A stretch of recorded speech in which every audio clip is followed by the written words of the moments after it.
Assalamualaikum warahmatullahi wabarakatuh. Apa kabar semuanya?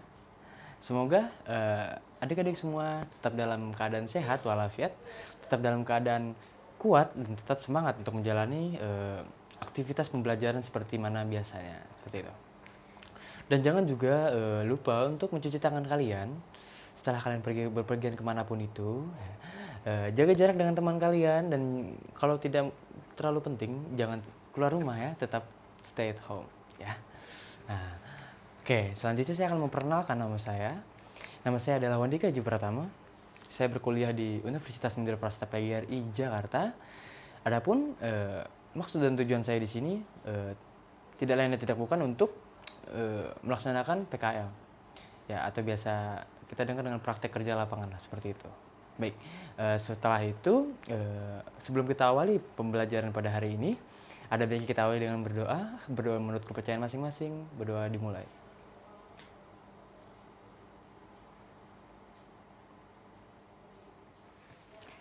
Berdoa selesai. Perkenalkan, nama saya Meilina Fardani. Saya dari Universitas Indraprasta PGRI. Baik, adik-adik, sebelum kita mulai materi pada hari ini adalah corak kehidupan pada masyarakat pra-aksara. Di sini kita akan membahas pola hunian masyarakat pra-aksara. Sebelumnya di sini sudah ada yang tahu belum? Apa sih pola hunian itu?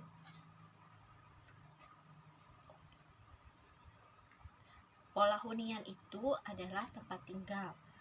Tempat kita semua berlindung, berteduh, dan beristirahat. Lalu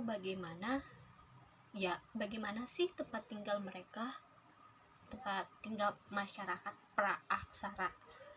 Tempat tinggal mereka dilihat dari letak geografis dan lingkungannya, di mana pada waktu itu cara pikir mereka tidak seperti sekarang, di mana sudah ada pembangunan. Tempat tinggal mereka pada waktu itu adalah berpindah-pindah atau tidak tetap. Karena mereka berpindah-pindah, tempat tinggal mereka memiliki ciri khas. Ciri khasnya itu mereka hidup di tempat yang dekat dengan air dan hidup di alam terbuka. Di sini ada yang tahu nggak? Adik-adik tahu nggak kenapa mereka memilih tempat seperti itu? Nah, mereka memilih tempat seperti itu karena untuk mempermudah mereka mencari dan mendapatkan bahan sandang pokok. Nah, bahan sandang pokoknya ini berupa air dan makanan, di mana air mereka gunakan untuk mandi dan minum, dan makanan untuk mereka konsumsi. Nah, jadi adik-adik di sini sudah pada tahu kan, gambaran pola hunian yang ditinggali oleh masyarakat pra-aksara.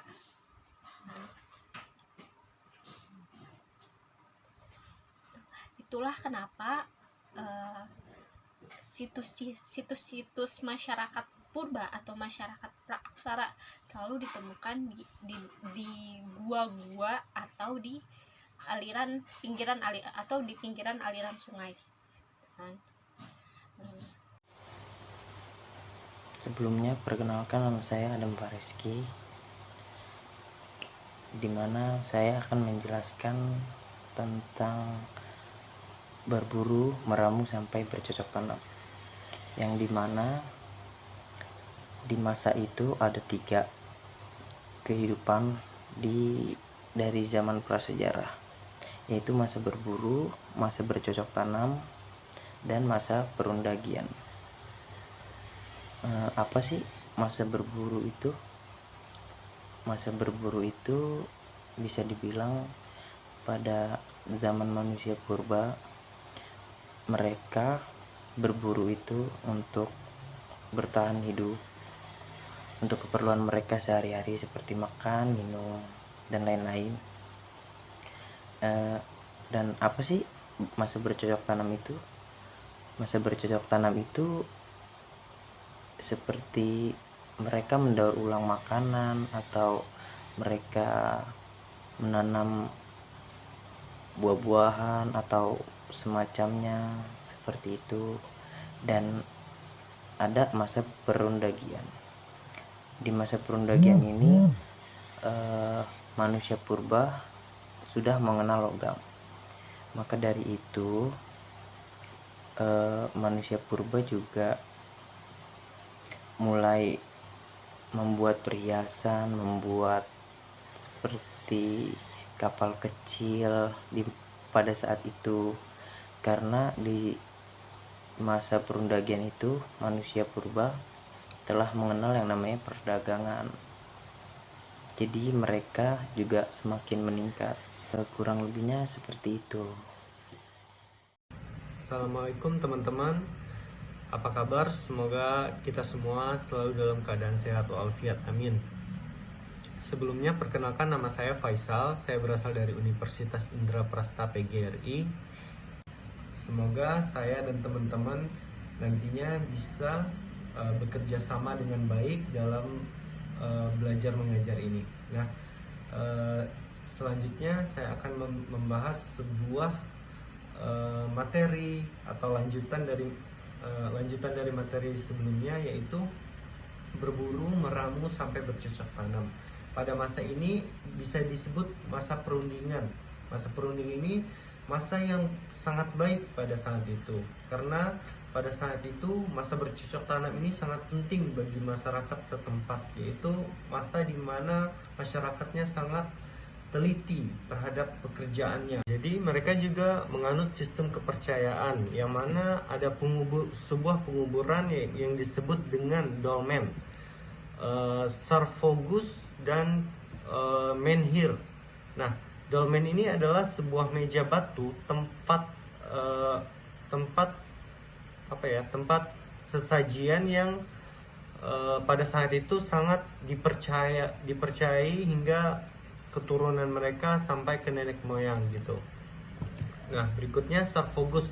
Sarkofagus ini adalah tempat menyimpan jenazah, mana setiap warga yang meninggal, jadi jenazahnya akan disimpan di sebuah patung atau batu sarkofagus. Berikutnya menhir. Menhir ini adalah sebuah batu tempat tinggal yang berukuran besar, berdiri tegak di atas tanah gitu. Perkenalkan, nama kakak Hafida dulu. Adik-adik di sini boleh panggil kakak Hafida atau kak Huda, silahkan. Teman-teman kakak kan sebelumnya udah ngejelasin tentang pola hunian, tentang kehidupan masa zaman prasejarah. Oke, di sini kakak mau ngejelasin tentang sistem kepercayaannya mereka, sistem kepercayaan pada masa prasejarah. Apa itu sistem kepercayaan? Jadi sistem kepercayaan itu merupakan sebuah pedoman hidup yang diyakini oleh masyarakat untuk kehidupan sosial keagamaan. Sistem kepercayaan muncul ketika masa praaksara, ketika zaman Neolitikum atau zaman batu, mereka sudah mengenal berbagai sistem kepercayaan. Di antaranya yaitu yang pertama yaitu ada animisme. Di animisme sendiri, sistem kepercayaan mereka yaitu memuja nenek moyang atau roh-roh halus untuk meminta keselamatan. Yang kedua yaitu ada dinamisme. Di percayaan dinamisme ini mereka yakinin terhadap benda-benda, yaitu kayak batu atau pohon besar yang mereka yakini bahwa benda-benda tersebut punya kekuatan supranatural. Selanjutnya yaitu nomor 3, tetonisme. Di tetonisme ini mereka percaya terhadap benda-benda hidup seperti tumbuhan dan hewan yang mereka anggap memiliki kekuatan supranatural yang bisa memberikan mereka keselamatan. Buktinya apa sih mereka sudah memiliki kepercayaan tersebut? Oke, kakak mau jelasin tentang bukti-buktinya, yaitu Buktinya kita bisa dapetin dari peninggalan-peninggalannya, yaitu ada dolmen, ada sarkofagus, ada menhir, terus ada upacara juga yang sampai sekarang masih dilakukan oleh masyarakat pesisir. Berikutnya, tentang sistem kepercayaan ini sudah dijelaskan di slide berikutnya. Seiring dengan perkembangan zaman pada masa itu, para manusia pada masa itu mulai mengenal yang namanya sedekah laut. Nah, mungkin ada ya beberapa di wilayah-wilayah sampai saat ini pun masih yang mengadakan sedekah laut gitu. Biasanya itu dilakukan oleh para nelayan-nelayan yang ingin pergi berlayar seperti itu, atau ingin memulai membuat perahu. Itu masih ada biasanya ya. Mungkin ada di wilayah adik-adik semua yang masih menganut kepercayaan seperti itu gitu loh. Tapi ya kita tetap hargai itu karena kita sama-sama menjunjung tinggi Bhinneka Tunggal Ika. Sekalipun berbeda apapun itu ya kita tetap satu juga. Baik, mungkin itu saja dari saya. Kurang lebihnya mohon maaf. Jikalau memang ada yang ingin ditanyakan, adik-adik semua boleh langsung bertanya di grup atau nanti bisa kita diskusikan bersama seperti itu ya. Kurang lebihnya mohon maaf dari kami ya.